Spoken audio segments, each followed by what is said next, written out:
Hi, I'm Tracy Butler with the Home Builder and Remodelers Association. I'm the executive officer on site at the Showcase Home. I'm Scott Gipthorne. I'm with Ready Mix Concrete, one of the Metro East leading suppliers of concrete. So Scott, what exactly is concrete? Well, concrete is made up of small and large aggregate, basically sand and rock, mixed with water, and added to that is Portland cement, which is the glue that holds it all together. It's the most used construction material in the whole world. So we've all heard the saying, concrete is made to crack. What are the latest technologies that are in place to squashing this saying? Absolutely. Concrete is still kind of made to crack because as it cures, it shrinks, water's coming out of it at all times. For many years, actually, the concrete's gaining strength over a long period of time. Luckily, we have some materials that we can add to the mix to reduce the water usage, which eliminates some of the shrinking that happens, and we're just trying to control the cracking. So I know that with different weather conditions and temperatures, you guys have different formulas?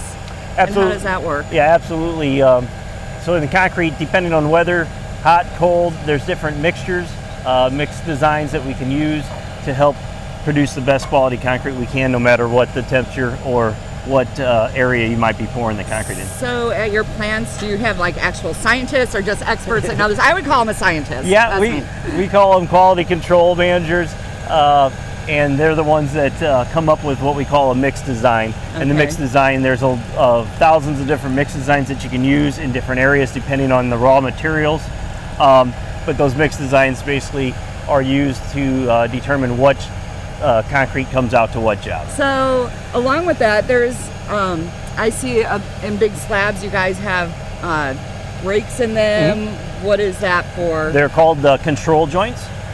So depending on the thickness of the concrete, certain areas cannot withstand no control joint. So a control joint is just a place that we're asking the concrete to crack.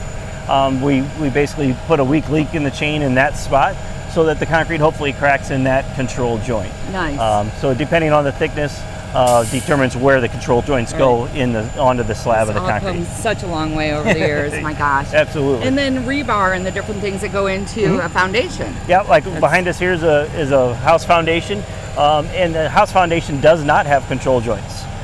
So for that reason, a certain amount of rebar steel has to go inside the concrete, inside the wall, to hold when the concrete does crack, most of the time on a corner of the house foundation. That's where you'll see a crack, but the steel is in there to hold that tightly together, and then a waterproofing on the outside of the concrete. So how does your process, procedures, and materials make this all happen? So luckily in our area we have quite a few different plant locations. That's the biggest deal, is that we try not to haul the concrete too long. So it is a perishable item. Especially in the summertime as it gets hotter, it can only be in the truck for so long, and we have to get it into the placement of the concrete. So the biggest thing is getting the concrete from the plant to the job in a timely fashion. Nice. Yeah, so scheduling is a big deal with you guys. For sure.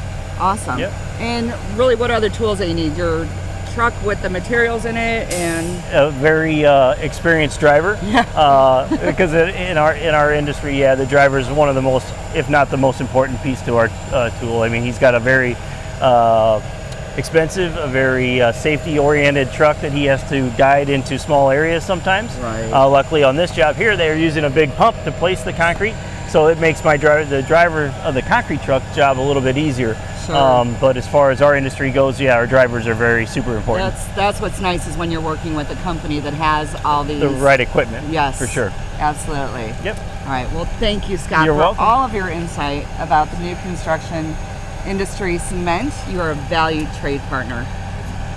Thank you very much. We're very happy to be a member, and we're very happy to be involved in this project. Thank you very much. Thank you.